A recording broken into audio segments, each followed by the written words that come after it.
कैलाश और सुरेश दोनों दोस्त बैलगाड़ी पर बैठकर पास के बड़े शहर से अपने गांव रघुनाथपुर लौट रहे थे। दोनों ने शहर में कुछ सामान बेचकर अच्छी कमाई की थी। शाम का समय था और आसमान में काले बादल छाने लगे थे। बैलगाड़ी धीरे धीरे अपनी मस्त चाल में चल रहे थे, जैसे उन्हें दुनिया की कोई जल्दी ना हो। यार सुरेश, ये बैल तो आज बड़े आलसी लग रहे हैं। देख, इनकी चाल जैसे कोई राजा महाराजा की सवारी हो। इस रफ्तार से तो आधी रात हो जाएगी घर पहुंचते पहुंचते। हाँ यार, मैंने भी यही सोचा था। और देखो, ऊपर आसमान में बादल भी कैसे घिर रहे हैं, एकदम से काले हो गए हैं। लगता है जोरदार बारिश होने वाली है। अगर बारिश आ गई और हम बीच रास्ते में फंस गए तो फिर सारी रात यही बितानी पड़ेगी। अचानक तेज हवा चलने लगी। पेड़ों के टहनियां जोर जोर से हिलने लगे और धूल उड़ने लगी। बैले भी बेचैन हो गए और रुक रुक कर चलने लगे। अरे यार, लगता है किस्मत भी हमारे खिलाफ हो गई है। हवा भी तेज चल रही है और बैल भी अजीब व्यवहार कर रहे हैं, जैसे कुछ आने वाली मुसीबत को भांप रहे हैं। तभी बारिश शुरू हो जाती है, जैसे मानो आसमान भी कोई इशारा कर रहा हो। फिर दोनों ने अपने सिर पर कपड़ा डाला और इधर उधर देखने लगे कि कहीं ठहरने के लिए मिल जाए। अरे देख, कैलाश, उधर दूर में कुछ रोशनी दिखाई दे रही है। शायद कोई गांव या ढाबा हो। चलो उधर ही चलते हैं, कम से कम सिर छुपाने की जगह तो मिल जाएगी। वे बैलगाड़ी को उस रोशनी की दिशा में ले जाने लगे। रास्ता कच्चा था और बारिश की वजह से कीचड़ भी हो गया था। बैलगाड़ी भी उस रास्ते पर मुश्किल से चल पा रही थी। अरे यार सुरेश, यह रास्ता तो बड़ा अजीब है। ऐसा लग रहा है जैसे कई बरसों से इस रास्ते पर कोई आना जाना ही नहीं करता हो। घास फूस और झाड़ियां इतनी बड़ी हुई हैं। हाँ, लेकिन अब तो जाना ही पड़ेगा। वापस भी तो नहीं जा सकते। बारिश भी तेजी से गिरने लगी है। कुछ ही देर बाद वे एक छोटे से गांव के सामने आ पहुंचे। गांव छोटा था लेकिन साफ सुथरा दिखाई दे रहा था। कुछ घरों से मध्यम रोशनी आ रही थी और धुआं निकल रहा था। गांव में घुसते ही उन्हें को एक बुजुर्ग व्यक्ति दिखाई दिया, जो अपने घर के सामने बरामदे में बैठा था। उसके पास एक लालटेन जल रही थी। नमस्ते चाचा जी, हम बारिश से बचने के लिए यहाँ आए हैं। रास्ता भटक गए हैं और अब रात भी हो गई है। क्या यहाँ कहीं रुकने की जगह मिल सकती है? चाचा जी ने उन्हें देखा और धीरे धीरे मुस्कुराने लगा। उनकी मुस्कान में अजीब सी गर्मजोशी थी। अरे हाँ बेटा, क्यों नहीं। मेहमान तो भगवान का रूप होते हैं।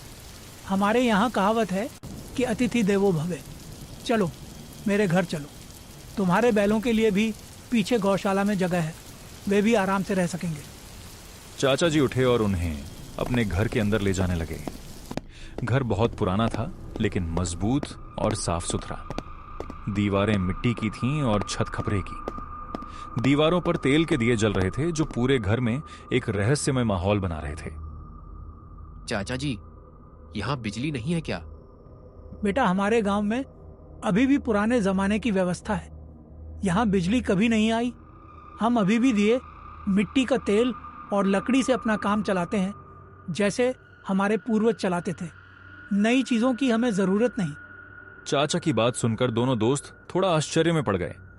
आजकल हर गांव में बिजली पहुंच गई थी, लेकिन यह गांव अभी भी अपने पुराने तरीकों से जी रहा था। घर के अंदर का माहौल भी अजीब था। फर्नीचर बहुत पुराना था, जैसे कई वर्ष पुराना हो। दीवारों पर लगी तस्वीरें भी काफी पुरानी लग रही थीं। तभी चाचा की पत्नी अंदर से आई। वे भी काफी बुजुर्ग थीं और पुराने जमाने के कपड़े पहने हुए थे। अरे मेहमान आए हैं, बहुत अच्छा हुआ। बहुत दिनों बाद कोई इस तरफ आया है। मैं तुरंत खाना बना देती हूँ। अरे नहीं चाची, आप चिंता मत लो। हमें भूख नहीं लगी है। थोड़ी जगह मिल जाए रुकने के लिए। नहीं बेटा, यह कैसे हो सकता है। मेहमान को भूखा कैसे रख सकते हैं। तुम बैठो, मैं जल्दी खाना बनाकर लाती हूँ। चाची रसोई में चली गई। चाचा जी और दोनों दोस्त बैठकर बातें करने लगे। आपका बहुत बहुत धन्यवाद चाचा जी। सच में आप हमारे लिए देवदूत बनकर आए हैं। इस मुसीबत की घड़ी में आपकी दया हमें हिम्मत दे रही है। चाचा जी, इस गांव का नाम क्या है? हमने पहले कभी इस रास्ते से इस गांव को नहीं देखा था। चाचा जी ने थोड़ी देर रुककर जवाब दिया। यह गांव बहुत पुराना है बेटा। यहाँ हमारे पुरखों की कई पीढ़ियां रही हैं। नाम तो हमने कभी सोचा ही नहीं। यहाँ बहुत कम लोग आते जाते हैं। रास्ता भी थोड़ा छुपा हुआ है। हाँ, हमने भी देखा। रास्ता काफी वीरान और सुनसान था। लगता है कि यहाँ ज्यादा आना जाना नहीं होता है। सही कहा तुमने। हम यहाँ शांति से अपनी जिंदगी जीते हैं, बाहर की दुनिया की हलचल से दूर। बस कभी कभार तुम जैसे मुसाफिर आ जाते हैं। थोड़ी देर बाद चाची खाना लेकर आई।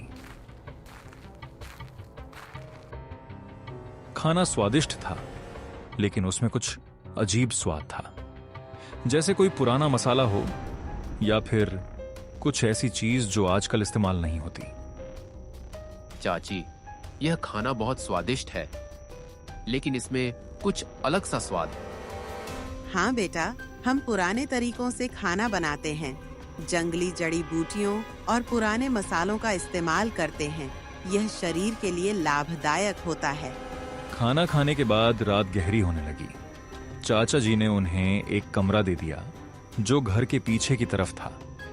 चाचा जी, आप लोगों का बहुत बहुत धन्यवाद। आपकी इस दयालुता को हम कभी नहीं भूलेंगे। अरे बेटा, ये तो हमारा धर्म था। रात आराम करो, सुबह तुम्हें रास्ता दिखा देंगे। कमरे में आकर दोनों दोस्त बिस्तर पर लेट गए। कमरा छोटा था लेकिन साफ सुथरा। हवा में एक अजीब सी खुशबू थी, जैसे धूप अगरबत्ती की हो। सुरेश, मुझे यहाँ कुछ अजीब लग रहा है। ये लोग कुछ अलग ही बर्ताव कर रहे हैं। उनके रहने का तरीका, बोलने का अंदाज, सब कुछ जैसे किसी पुराने जमाने का हो।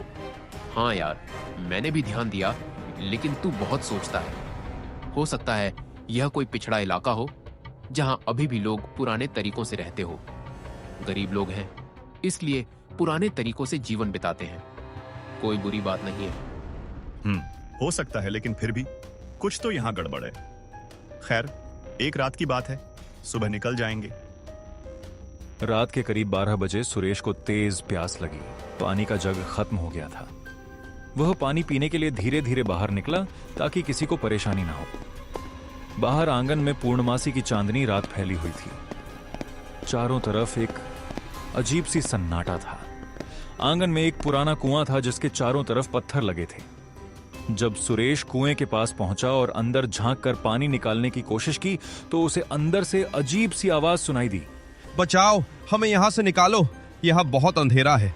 पानी, पानी, हमें प्यास लगी है। सुरेश की सांसें थम गई। उसने फिर से ध्यान से सुना। आवाज फिर आई, लेकिन इस बार और साफ। कोई है? ऊपर कोई है? हमें यहां से निकालो। सुरेश का शरीर डर से कांपने लगा। उसने तुरंत कुएं में झांका, लेकिन अंधेरी रात की रोशनी में सिर्फ गहरा अंधेरा दिखाई दिया। तभी उसके ठीक पीछे से किसी ने धीरे से आवाज लगाया, क्या हुआ बेटा, प्यास लगी थी क्या? सुरेश ने डरते हुए मुड़कर देखा। चाचा जी वहां खड़े थे, लेकिन चांदनी की रोशनी में उनका चेहरा बिल्कुल सफेद दिख रहा था। आंखें अजीब तरीके से चमक रही था। जी हाँ चाचा जी, प्यास लगी थी तो पानी लेने आया था। अच्छा किया बेटा, यहाँ का पानी बहुत मीठा और ठंडा है, बहुत लाभकारी है। जो एक बार यहाँ का पानी पी लेता है वो इसे भूल नहीं पाता और हमेशा के लिए यही रह जाता है। चाचा जी की आंखों में एक अजीब चमक थी।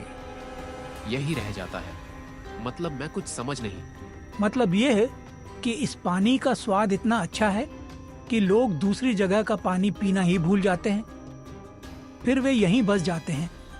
चाचा जी की बात सुनकर सुरेश के रोंगटे खड़े हो गए। उसे लगा जैसे चाचा जी कुछ और ही कह रहे हो। चाचा जी, मैं अब सो जाता हूँ, कल सुबह जल्दी निकलना है। हाँ बेटा, जरूर सो जाओ, कल सुबह तक सब ठीक हो जाएगा। सुरेश तुरंत कमरे में वापस भागा और कैलाश को उठाने लगा। कैलाश उठ, जल्दी उठ। क्या हुआ यार, इतनी रात को क्यों परेशान कर रहा है? यार, यहाँ कुछ बहुत गड़बड़ है, हमें यहाँ से तुरंत निकलना होगा। अरे क्या बात है, इतनी रात को कहाँ जाएंगे? सुरेश ने जो कुछ देखा और सुना था वह सब विस्तार से बताया। कुएं से आती आवाजें, चाचा जी का अजीब व्यवहार और उनकी डरावनी बातें। कैलाश को भी अब डर लगने लगा। सच में यार, तू झूठ तो नहीं बोल रहा? अरे यार, मैं क्यों झूठ बोलूंगा? मैं खुद बहुत डर गया हूं। चल, चुपचाप बैलगाड़ी तैयार करते हैं, यहां से निकलना होगा। लेकिन यार, अगर हमने गलत सोचा हो तो यह तो बहुत बुरी बात होगी। इन निर्दोष लोगों पर शक करना। नहीं यार, मेरा दिल कह रहा है कि यहाँ कुछ गड़बड़ है, और फिर सावधान रहने में क्या हर्ज है। वे धीरे धीरे अपना सामान पैक करने लगे, फिर चुपचाप बाहर निकले। बैल पीछे की तरफ गौशाला में बंधे हुए थे। जैसे ही वे बैलों को खोलकर गाड़ी तैयार कर रहे थे, चाचा जी अचानक वहां आ गया। कहाँ जा रहे हो बेटा? अभी तो रात है। अंधेरे में जंगल का रास्ता बहुत खतरनाक है। सुबह होते ही चले जाना। चाचा जी, हम सुबह चले जाते, लेकिन क्या है ना कि हमें एक जरूरी काम याद आ गया है। घर पहुंचना बहुत जरूरी है। नहीं बेटा, अब तुम दोनों यहीं रहोगे जैसे हम सब रहते हैं। यहाँ से जाने की हिम्मत भी मत करना। चाचा जी की आंखों में अजीब सी गुस्साहट थी। तभी गांव के और लोग भी वहां आ गए। अजीब बात यह थी कि इतनी रात को वे सब कैसे जाग रहे थे। सबके चेहरे चांदनी रात में अजीब लग रहे थे। आंखें एकदम लाल थी और कपड़े फटे पुराने पहने हुए थे। एक औरत ने कहा, हाँ, तुम लोग हमारे मेहमान हो, अब हमेशा यहीं रहना होगा। उसकी आवाज में एक अजीब सी मुस्कान थी। तुम्हें यहाँ अकेलापन नहीं लगेगा, हम सब मिलकर रहेंगे। कैलाश और सुरेश की डर से पैर कांपने लगे। वे समझ गए कि यहाँ कुछ बहुत गड़बड़ है। हमें जाने दो, हमने आप लोगों को क्या बिगाड़ा है? अरे बेटा, डरो मत, तुम हमारे मेहमान हो और अब हमारे परिवार के सदस्य भी। दोनों दोस्तों ने एक दूसरे को देखा और फिर तुरंत बैलगाड़ी पर कूद गए। भागो, जल्दी। उन्होंने बैलों को तेज भगाया। डर के मारे बैल भी तेजी से दौड़ने लगे। पीछे से आवाजें आ रही थी। रुको, कहाँ जा रहे हो? पकड़ो, पकड़ो उनको। जब सुरेश ने पीछे मुड़कर देखा तो उसकी आत्मा कांप गई। वे लोग उनका पीछा कर रहे थे, लेकिन वे दौड़ नहीं पा रहे थे। वे हवा में उड़ रहे थे। उनके पैर जमीन को छू भी नहीं रहे थे। ये लोग कौन हैं? ये क्या हो रहा है? पता नहीं यार, बस भागते रहे, जितनी तेज हो सके उतनी तेज। बैल भी जैसे खतरे को भांप गए थे। वे बिना रुके तेजी से दौड़ रहे थे। पीछे से अजीब आवाजें आ रही थीं। वापस आ जाओ, तुम हमारे हो, यही तुम्हारा घर है। वे पूरी रात भागते रहे। सुबह होने तक वे काफी दूर निकल आए थे। सूरज निकलने पर उन्हें एक असली गांव दिखाई दिया, जहां लोगों का हलचल दिखाई पड़ा और अपने रोजमर्रा के काम में लगे हुए थे। वे वहीं एक दुकान के सामने रुके और गांव वालों से रात वाले गांव के बारे में पूछने लगे। भैया जी, यहाँ से उत्तर दिशा में कोई गांव है? रात हम वहां रुके थे। एक बुजुर्ग किसान ने उनकी तरफ देखा और चिंता से पूछा, बेटा, तुम कहाँ रुके थे? उत्तर दिशा में। जी हाँ, एक छोटा सा गांव था। वहां के लोग बहुत अच्छे थे, हमें खाना खिलाया, रुकने की जगह दी। बुजुर्ग का चेहरा नीला पड़ गया। हे भगवान, तुम लोग वहां रुके थे, यह तो बहुत बुरी बात है। क्यों, क्या बात है? बेटा, उधर तो 50 साल पहले एक गांव था, लेकिन वहां एक भयंकर भूकंप आया था। पूरा गांव एक रात में खत्म हो गया था, सारे लोग मर गए थे। अब वहां तो सिर्फ खंडहर हैं। कैलाश और सुरेश एक दूसरे के मुंह की तरफ देखने लगे। उनकी सांस तेज हो गई। क्या मतलब? लेकिन हम तो कल रात वहां थे। वहां लोग रहते थे, बात करते थे, खाना बनाते थे। बेटा, ये कैसे हो सकता है? वहां तो कोई नहीं रहता। हाँ, गांव के बुजुर्ग लोग कहते हैं कि वहां भटकी हुई आत्माएं हैं। वे रात में राहगीरों को दिखाई देती हैं और उन्हें भ्रम में डाल देती हैं। अब दोनों दोस्तों को पूरी बात समझ आ गई कि रात उनके साथ क्या हुआ था। काका, अगर कोई वहां रात गुजार दे तो क्या होता है? बेटा, जो वहां रुक जाता है वह फिर कभी वापस नहीं आता। कहते हैं वह भी उन्हीं आत्माओं का हिस्सा बन जाता है। तुम लोग बहुत किस्मत वाले हो कि वहां से निकल आए। दोनों दोस्त डर से कांपने लगे। उन्हें एहसास हुआ कि वे मौत के कितने करीब से बच गए। सुरेश यार, अच्छा हुआ कि तूने रात में वो आवाजें सुनी और मुझे जगाया दिया।